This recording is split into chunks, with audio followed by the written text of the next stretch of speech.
Okay, pwede na po tayong magsimulang magbasa at ng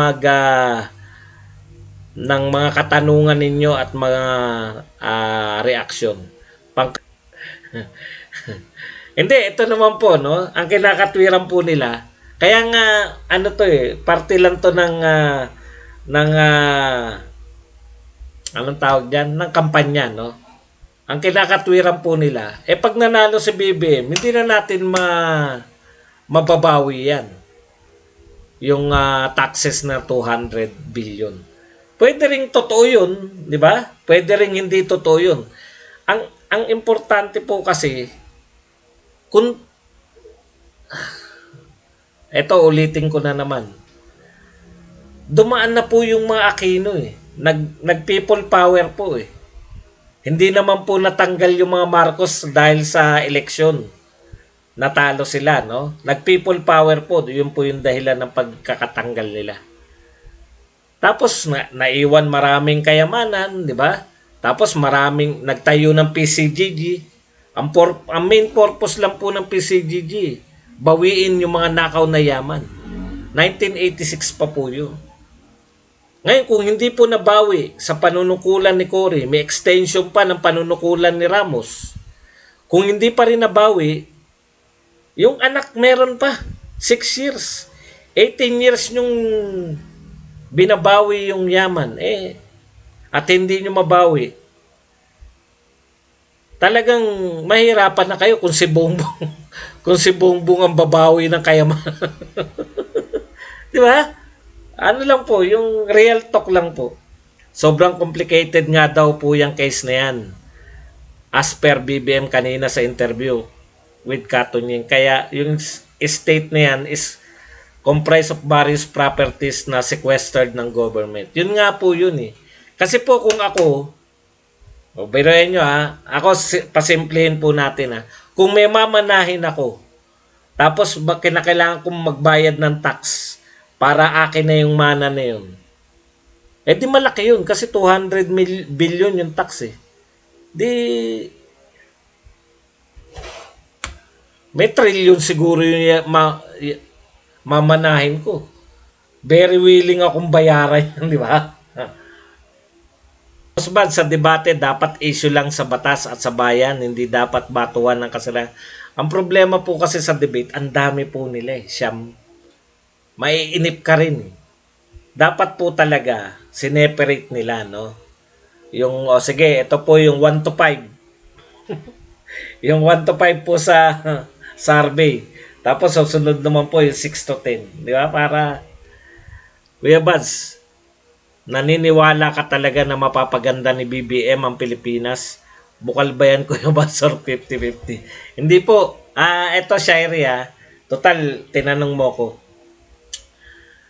Mas malaki yung chance, hindi yung mapapaganda yung Pilipinas Wala akong ano ron sa mapapaganda Pilipinas. Meron na akong nakitang magaling na presidente. May chance tayo, wala kasing hindi ako naniniwala na pag every 6 years nagpapalit tayo ng sistema ng pamamahala. Ano na tayo? Uunlad tayo. Wala tayong pag-unlad. No? Wala tayong pag-unlad. Dapat mag-stick tayo sa isang sistema. Nakita na natin yung kay PRRD, build. Yung NTF-ELCAC, war on drugs. Nariyan environment concern. Ang dami, di ba? Peace sa Mindanao. Nakita na natin yung model ni tapos pakikipagkaibigan sa mga lahat ng bansa. Nakita na natin may maganda tayong model Sa isang mahirap na bansa, imposible po talaga yung 6 years bigla tayong umangat yumaman. Pero milagro yung kay PRRD. Kahit nasa pandemya pa tayo, pangalawa tayo sa Southeast Asia sa pinakamabilis na umunlad. Ano po ibig sabihin yan? Pag tinuloy-tuloy po natin yan, hindi po natin masasabi na within 12 years, within 10 years, maunlad ng Pilipinas. No? Basta at least may sistema tayong sinusundan. At wala na magandang sistema kundi yung malinaw. Para saan yung build? To attract, di ba? Lahat po yan. Pagpapamura ng kuryente, no? para maka-attract ka ng mga foreign investments. Foreign investments means jobs, no? Lahat po 'yan magkakaugnay na eh. Tuloy-tuloy po, no? Siguro isang dekada, dalawang dekada, at least dalawang dekada yan eh. Kasi 6 years si Duterte. Pag nanalo si BBM, another 6 years. Tapos mananalo si Sara Duterte, another 6 years. At least meron kang dalawang dekada na tuloy-tuloy, dagdag lang ng dagdag. No? Mas malaki po yung chance mo na ganun eh. Hindi yung kada 6 years, nagpapalit ka ng sistema, kada 6 years, experimental stage. Ito yung experimental stage natin kay Pangulong Duterte. Mukhang okay naman siya, maganda yung naging resulta. Tuloy natin. At si BBM lang yung nagsabi na itutuloy. Di ba? Siya lang eh. Siya lang yung magtutuloy ng NTFL ka. War on drugs. Bill. Pakikipagkaibigan sa China. Yung mga malalaking project. Tapos yung sa Mindanao, importante po yun eh. Matagal na panahon na pag narinig natin yung basilan, di ba? Paulit-ulit tayo rito, abusayap, kidnapping, no? Ngayon wala po tayong naririnig gano sa mga abusayap at mga kidnapping diyan. Maganda po yung fundamentally sound yung ginawa ng ating gobyerno.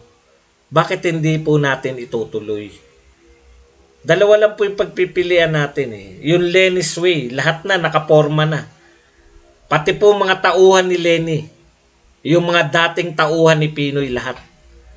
Pangungunahan siyempre ni pag nanalo si Lenny, hindi po si Lenny magpapaano niyan eh. Hindi po si Lenny, si Drilon. Papasok si Drilon. Same. Kung sino po yung mga namahala nung panahon ni Pangulong Pinoy, yun din yung magiging cabinet karamihan ni Leni Robredo.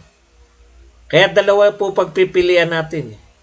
Yung Pinoy, yung model ni Pinoy na bahala kayo sa buhay nyo, parang walang presidente.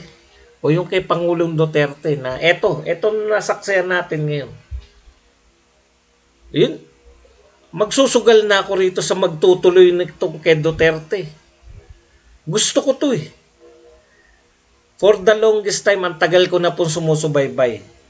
Mula po kay Ramos na subaybayan ko na talaga. Yung masusing subaybay, yung talagang napag-aaralan namin. Koleyo na ako nung kay Ramos kung hindi ako nagkakamali. Napag-aralan ko na yung political system natin. Mula kay Ramos. Ibang-iba tong Duterte na to. Bigyan ko po kayo, naku wala po nagpapautang sa atin noon. Hirap na hirap po tayo. Alam niyo po ba pag meron tayong nautang sa ibang bansa, headline po. Nakapag-uwi yung Pangulong ganito ng 1.2 billion na aid. Aid ang tawag natin pero utang yun. Hini-headline po yan. Hirap na hirap utang pa yung pinag-uusapan Kaya wala tayong build nung araw. Kaya walang napapatapos na program, walang ganyang kalalaki. No?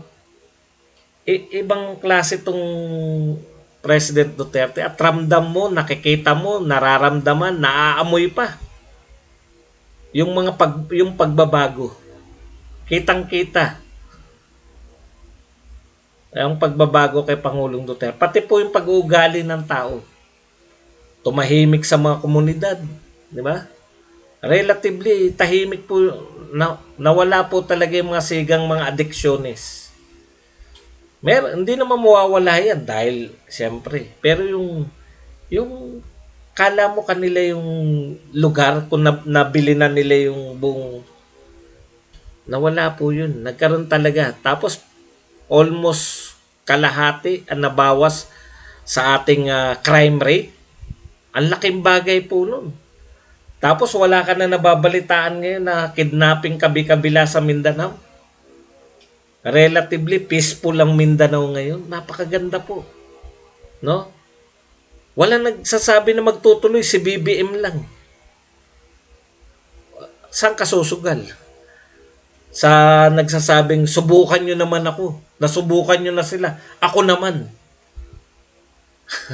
Gagawin ko yung ginawa ko sa Maynila sa buong Pilipinas. Yun, magtitiwala ako doon.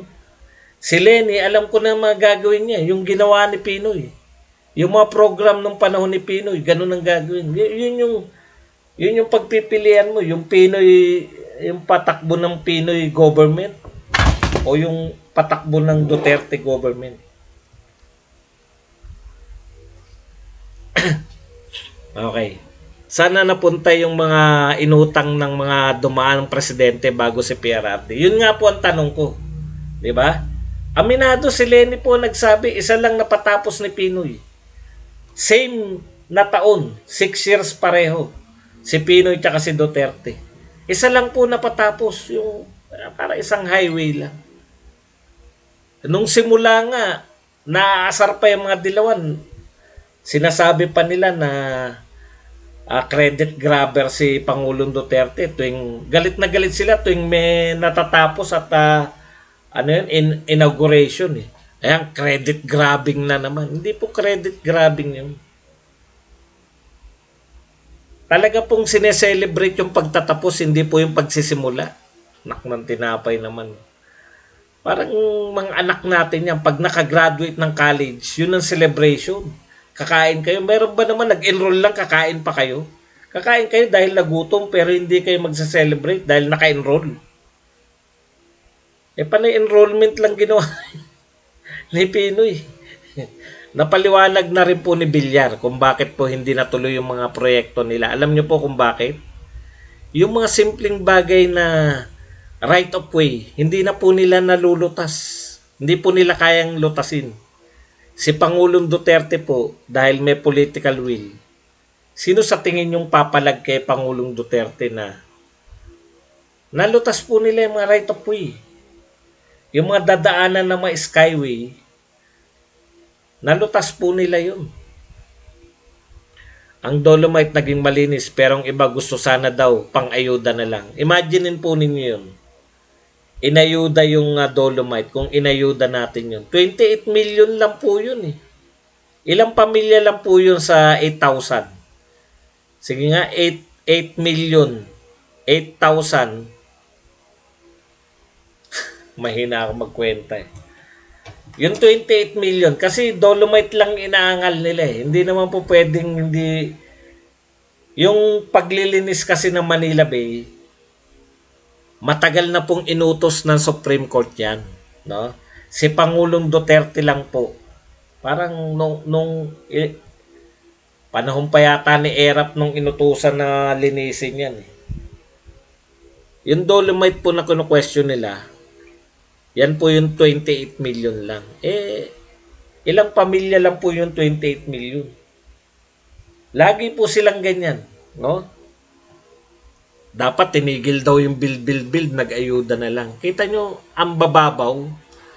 Ganyan yan si Leni Robredo eh. Kasi, nung panahon na, dapat kasi, focus lang sa, tigil daw ang lahat, i-focus daw yung energy sa, sa pagtugon sa pandemya.